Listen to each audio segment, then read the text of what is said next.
Baik, selamat pagi. Assalamualaikum warahmatullahi wabarakatuh. Selamat datang di kelas seminar proposal pada hari ini, Rabu 12 Juli 2023. Baik, di pertemuan kali ini kita masuk pada pertemuan ke-14 ya, dimana di sini kita akan membahas mengenai model pengembangan sistem. Ya, setelah sebelumnya teman-teman mempelajari mengenai bagaimana menyusun latar belakang, ya, kemudian identifikasi masalah, batasan masalah, rumusan tujuan, kemudian masuk ke deskripsi teoritis, ya, kemudian kemarin yang terakhir kita sampai dengan kerangka berpikir. Nah, saya harapkan teman-teman sudah mulai menyusun ya, paling tidak sampai kerangka berpikir. Nah, nanti kalau misalnya dalam proses penyusunannya teman-teman mengalami kendala, ya, kan sudah diberikan dosen pembimbing ya di Siaka. Teman-teman kan setelah mengajukan judul kemudian di approve oleh Kaprodi, itu kan sudah mendapatkan dosen pembimbing. Nah, silahkan diskusi dengan dosen pembimbingnya ya, jadi jangan ditunda-tunda ya. Kalau misalnya mengalami kendala nih, jangan diem aja ya. Jadi teman-teman silahkan hubungi dosen pembimbingnya ya untuk melakukan diskusi. Karena harapannya nanti setelah mata kuliah seminar proposal ini selesai ya, teman-teman dapat melakukan sidang proposal ya, atau ujian proposal. Nah, ujian proposal ini nantinya yang akan digunakan sebagai dasar untuk menginput nilai mata kuliah seminar proposal.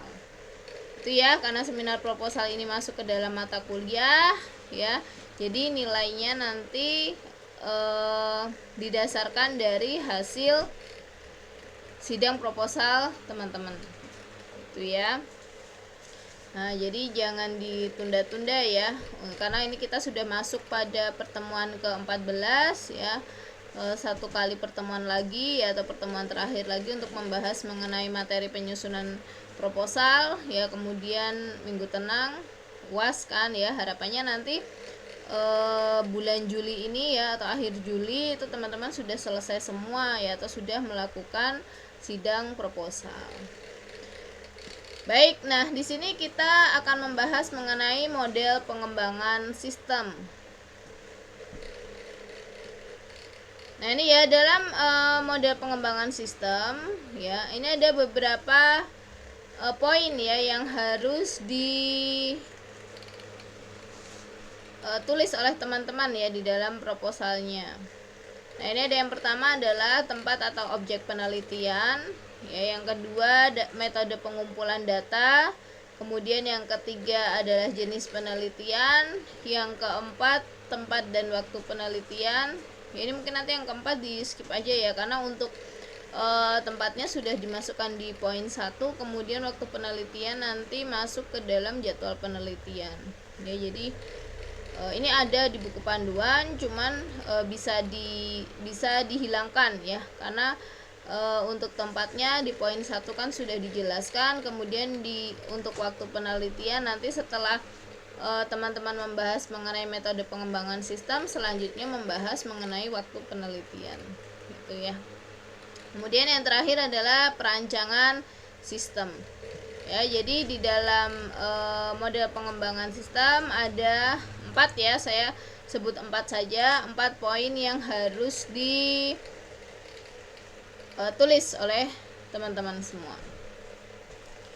Itu ya. Baik, ini langsung saja saya ke contoh ya untuk penyusunan model pengembangan sistem. Oke, nah ini ya, model pengembangan sistem itu ada di poin K ya. Baik, yang pertama ini untuk objek penelitian atau tempat penelitian. Kita lihat dulu di PPT-nya ya. Di PPT-nya nih, tempat atau objek penelitian. Nah, di dalam objek penelitian ini teman-teman jelaskan mengenai tempat atau lokasi teman-teman melakukan penelitian ya. Secara ringkas itu kan sebenarnya sudah ada di latar belakang. Nah, di dalam model pengembangan sistem ini teman-teman jelaskan lebih detail ya mengenai profil atau lokasi penelitian teman-teman semua. Itu ya. Nah, ini ada contohnya di sini ya. Ini melakukan penelitian di toko Anugrah Frozen Food ya di Bantul, Yogyakarta. Oke, nah ini ada profilnya ya, profil tokonya, kemudian ownernya ya, kemudian kegiatan bisnis yang dilakukan di toko tersebut seperti apa. Nah, kemudian ini ada struktur organisasinya ya. Nah, ini penting ya teman-teman. Jadi untuk profil tempat penelitian ya atau objek penelitiannya ini teman-teman tambahkan gambar struktur organisasi. Nah, karena apa? Karena di struktur organisasi ini kan nanti ada penjelasan job deskripsi untuk masing-masing role ya atau masing-masing peran. Nah, masing-masing peran ini nanti berkaitan dengan user yang memiliki akses ke dalam sistem. Itu ya. Jadi contohnya di sini ya, struktur organisasi ini ada owner ya yang membawahi kasir, pegawai kasir dan pegawai ya. Di sini ada 3 role, ini pegawai semua dan tidak dideskripsikan lebih detail ya, jadi hanya pegawai saja. Nah, kemudian di sini untuk job description-nya apa? Nah, ini ya, pemilik toko ini memiliki wewenang penuh atas segala kegiatan perusahaan ya. Kemudian untuk kasir, nah ini kasir melaksanakan kegiatan penjualan, pembelian dan pelaporan keuangan ya, yang kemudian diserahkan kepada pemilik. Kemudian ada pegawai. Nah, pegawai ini memiliki tugas penerimaan dan pengecekan stok barang masuk dan barang keluar ya. Kemudian tugas pegawai lainnya ini memiliki tugas untuk mengirimkan produk yang dijual ke supermarket pelanggan serta pembeli.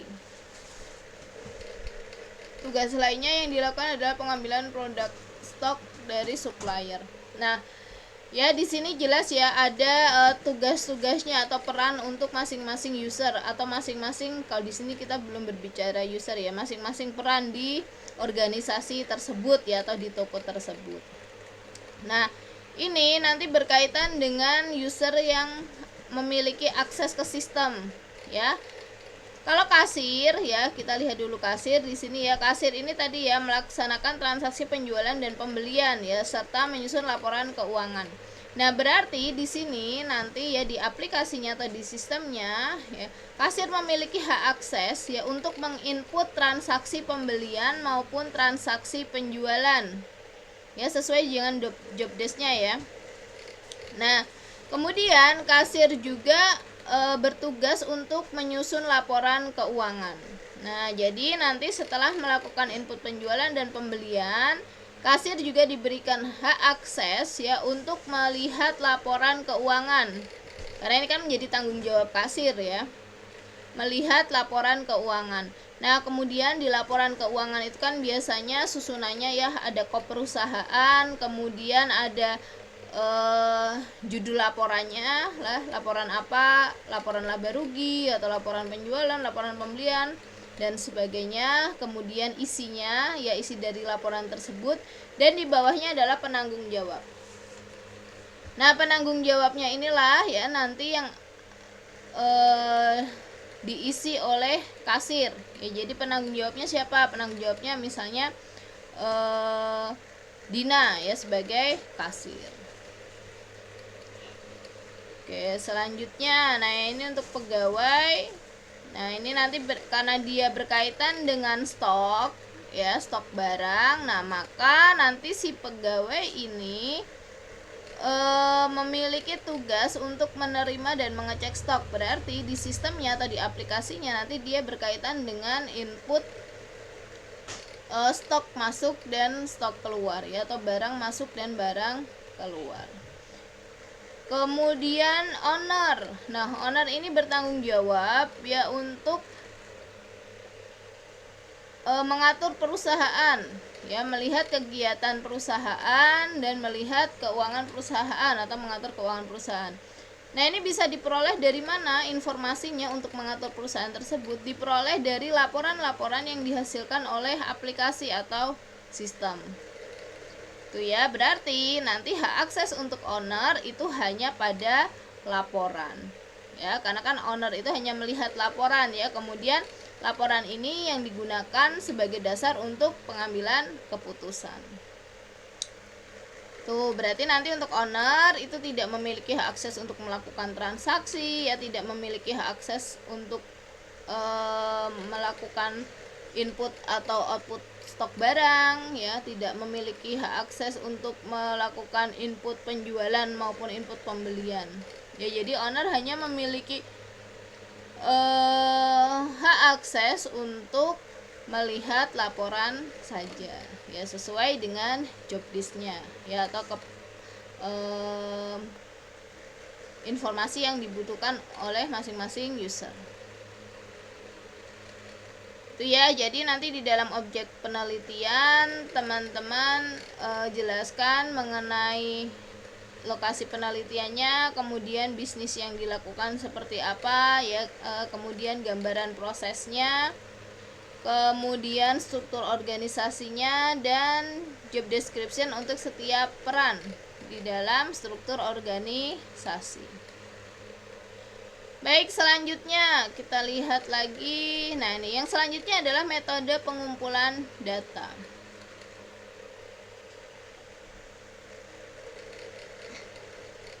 Nah, untuk metode pengumpulan data ya, ini ada beberapa yang bisa digunakan. Ya, ini ada wawancara, ada observasi, ada studi literatur. Nah, ini yang umumnya digunakan ya. Nah, ini untuk metode wawancara, ya ini berarti peneliti melakukan pengumpulan data melalui wawancara.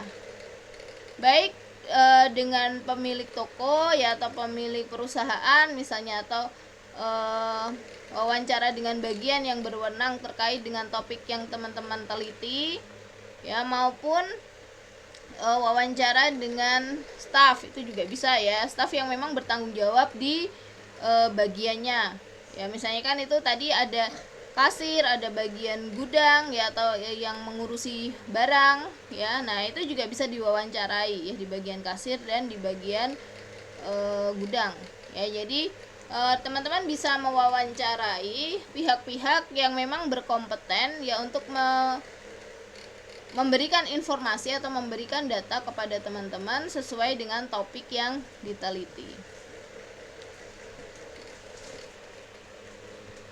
Nah, ini dalam proses wawancara ya, silakan teman-teman persiapkan dulu ya, persiapkan dulu apa saja yang akan ditanyakan atau informasi apa saja yang teman-teman butuhkan.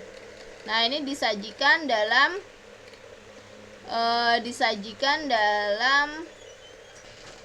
beberapa pertanyaan gitu ya. Nah, kemudian yang perlu diperhatikan, nah ini sudah saya kasih note ya di naskah ini, kebetulan ada yang perlu diperbaiki ya. Jadi untuk pertanyaan silakan tanyakan dari hal umum ke khusus ya. Jadi hal-hal umum dulu yang ditanyakan, baru masuk pada poin yang teman-teman teliti. Nah, kayak ini kan kita lihat di sini ya, kenapa saya berikan note atau catatan.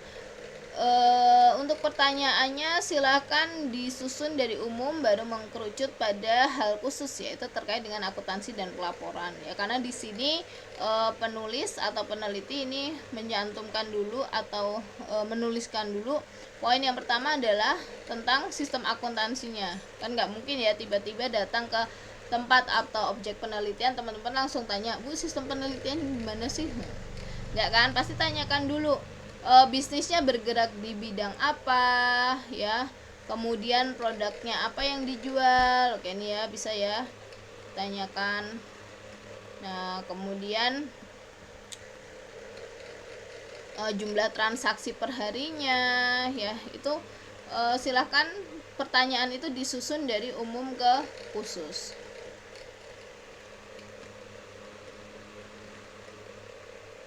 Kemudian yang selanjutnya, metode pengumpulan data yang bisa teman-teman lakukan adalah dengan melakukan observasi, yaitu melakukan kunjungan langsung pada tempat penelitian.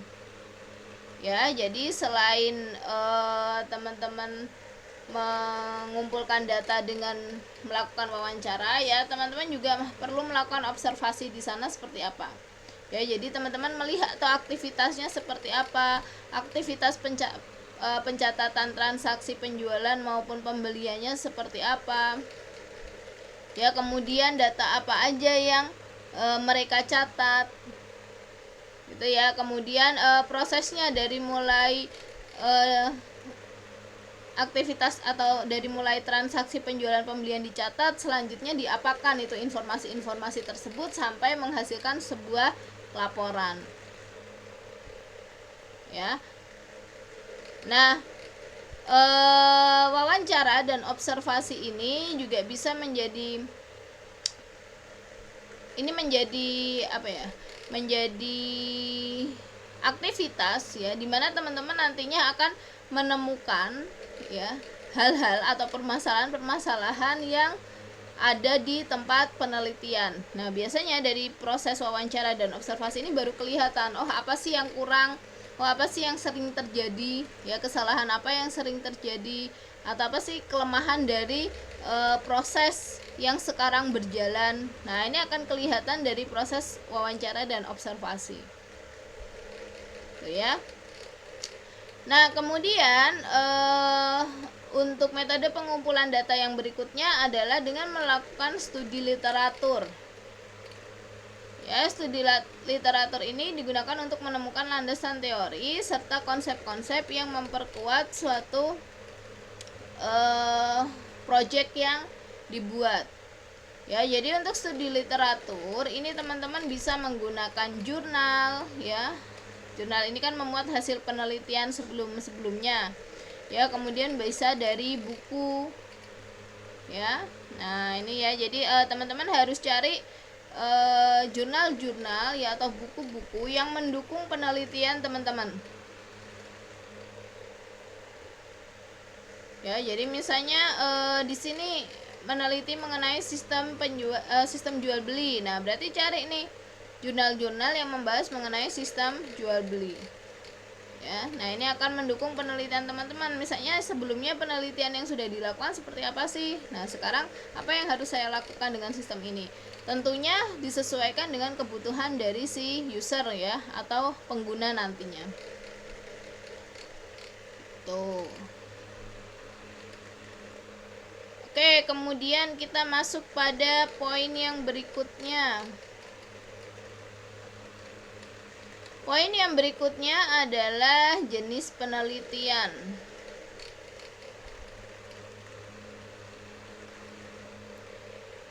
Nah, ini ya, kalau untuk di prodi kita ya, karena yang dihasilkan itu adalah suatu produk ya. Nah, maka penelitian yang digunakan umumnya adalah penelitian kualitatif ya, karena kita tidak menghitung hasil kuesioner ya. Kalau kuantitatif itu kan dari jawaban-jawaban kemudian dikonversi menjadi angka yang kemudian dihitung ya dengan menggunakan metode tertentu.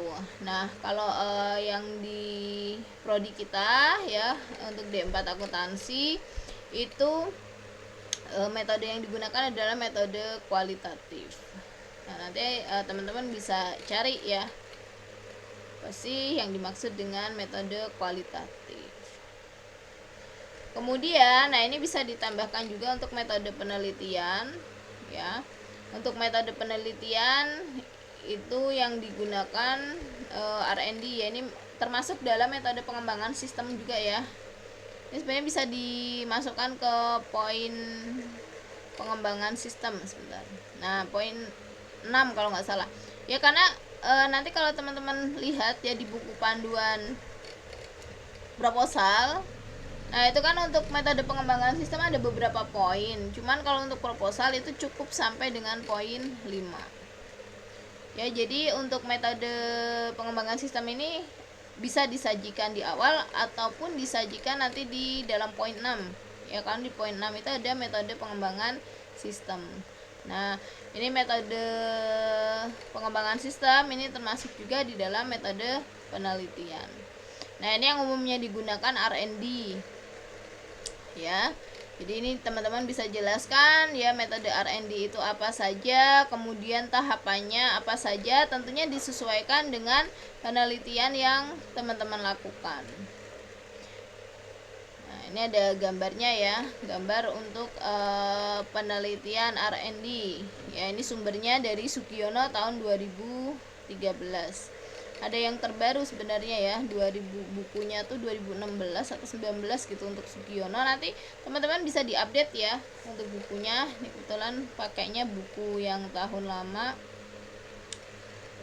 Oke. Nah, kemudian nanti untuk tahapan penelitian dan pengembangan sistemnya itu silakan dijelaskan. Ya, jadi kayak di sini yang pertama terkait dengan pengumpulan informasi awal. Nah, pengumpulan informasi awal apa yang dilakukan? Oh, yang dilakukan di sini peneliti melakukan wawancara. Ya, kemudian dari wawancara itu mendapatkan informasi dalam bentuk nota ya, catatan, foto-foto dan lain sebagainya. Ya, wawancara dan observasi ya yang dilakukan.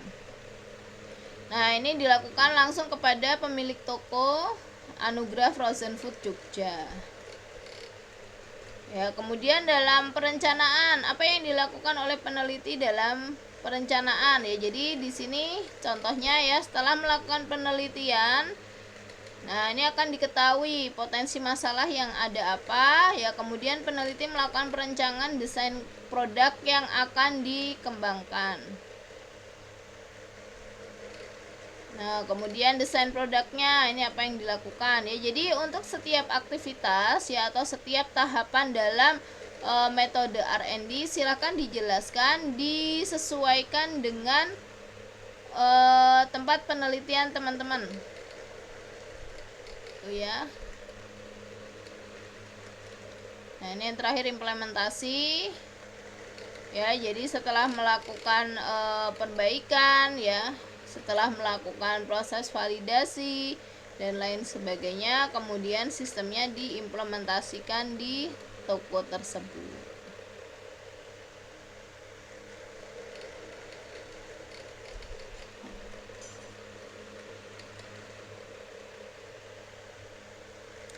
Selanjutnya yang terakhir ya di poin pengembangan sistem yaitu perancangan sistem.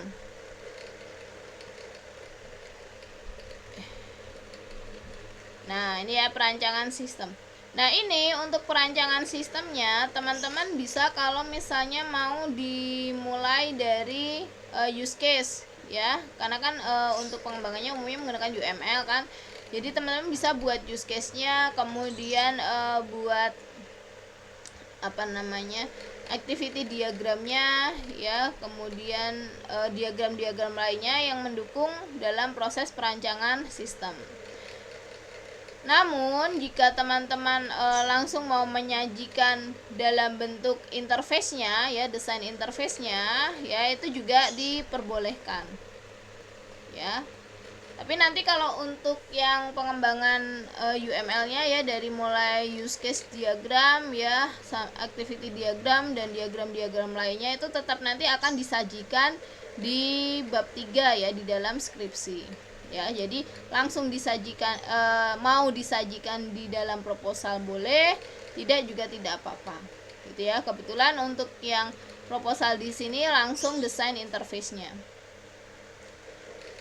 Nah, ini ya perancangan sistem. Di sini peneliti merancangkan sistem desain ya, desain untuk aplikasinya sebagai berikut. Nah, ini ada halaman login. Jadi ini teman-teman silakan tampilkan untuk semua interface ya, baik dari login ya, kemudian misalnya ada transaksi ya atau dashboardnya atau home-nya ya. Kemudian nah ini ya untuk tambah data produknya, untuk melakukan transaksi pembeliannya, transaksi penjualannya ya. Jadi semua aktivitas yang ada di aplikasi atau di sistemnya ya silakan ditampilkan ya, desain interface-nya atau tampilannya itu seperti apa, silakan dimasukkan ke dalam proposal. Nah, ini tidak harus sudah rapi seperti ini ya teman-teman. Jadi kalau misalnya teman-teman baru desain aja ya, misalnya masih yang dibuat kasarannya, itu juga tidak apa-apa ya. Yang penting seperti button-buttonnya itu jelas ya, kemudian eh, apa saja yang harus diinput itu jelas. Nah, yang penting terlihat seperti itu, jadi tidak harus jadi seperti ini ya. Kalau di sini di contohnya mungkin si penelitinya sudah membuat aplikasinya sehingga ditampilkan yang sudah jadi seperti ini ya, meskipun belum semua ya, masih ada salah-salah seperti ini. Nah, kalau misalnya teman-teman mau nampilkan kasarannya juga boleh ya, misalnya hanya kotak ya, kemudian diberi kotak lagi untuk username dan password ya, untuk halaman loginnya. Nah, itu nggak apa-apa tuh ya.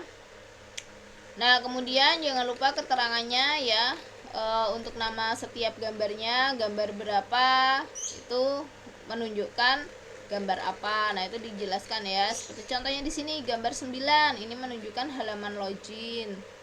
Ya, kemudian gambar 10 halaman home. Nah, itu dikasih judul gambarnya. Kemudian diberikan juga penjelasan untuk setiap interface.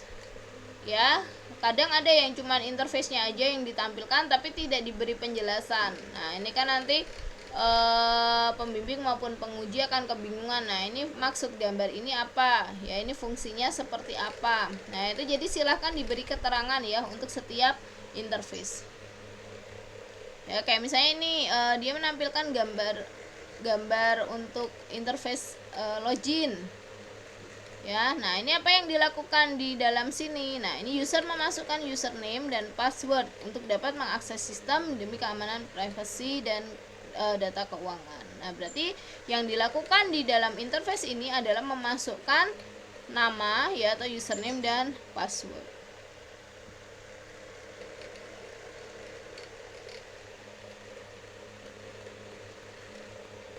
Nah, di dalam tambah data produk, apa yang dilakukan? Di sini user menginput data produk yang dimiliki ya sebagai referensi data, supaya data bisa diakses ke sistem dan muncul saat input form transaksi dan pelaporan barang. Nah, berarti di sini data barang diinputkan ya, kemudian nanti ketika melakukan atau masuk ke dalam interface transaksi ya, baik pembelian maupun penjualan, ini data barangnya sudah langsung keluar. Dengan maksudnya seperti itu ya. Jadi silakan ditampilkan desain interface dan penjelasannya.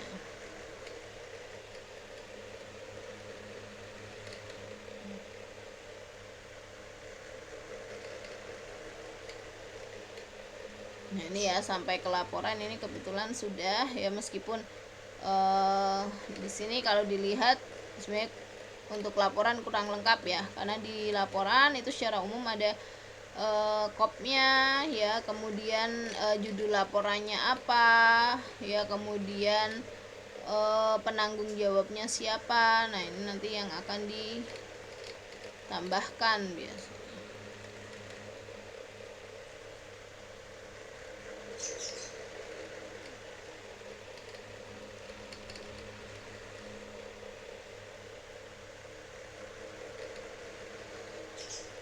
Baik, itu ya teman-teman ya. Jadi diharapkan setelah pertemuan ini, pertemuan ke-14, teman-teman sudah menyusun atau setelah ini menyusun untuk metode pengembangan sistem ya. Kemarin setelah menyusun latar belakang sampai dengan kerangka berpikir sudah dibimbingkankah? Ya, saya harap sudah ya. Maju ke dosen pembimbingnya untuk meminta saran ya, atau meminta untuk dikoreksi ya, apakah penyusunan dari mulai latar belakang sampai dengan kerangka berpikir itu sudah sesuai dengan ketentuan atau belum. Nah, selanjutnya nanti setelah ini ya teman-teman bisa menyusun untuk metode pengembangan sistemnya ya, mulai dari tempat atau objek penelitian sampai dengan perancangan sistemnya.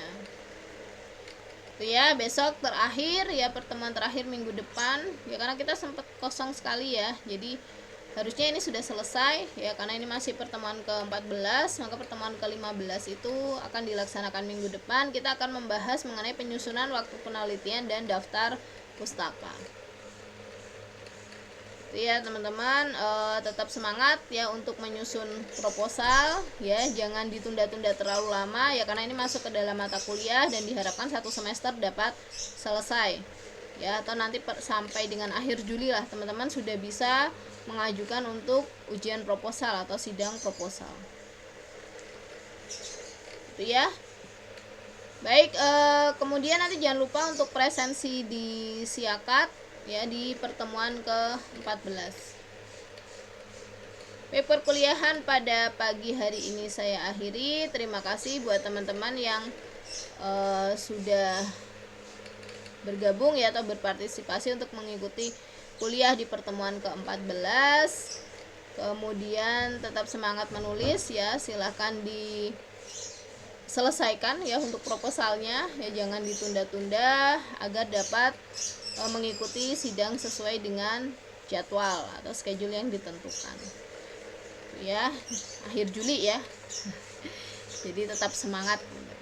Baik, kuliah saya akhiri. Terima kasih banyak. Selamat pagi. Wassalamualaikum warahmatullahi wabarakatuh.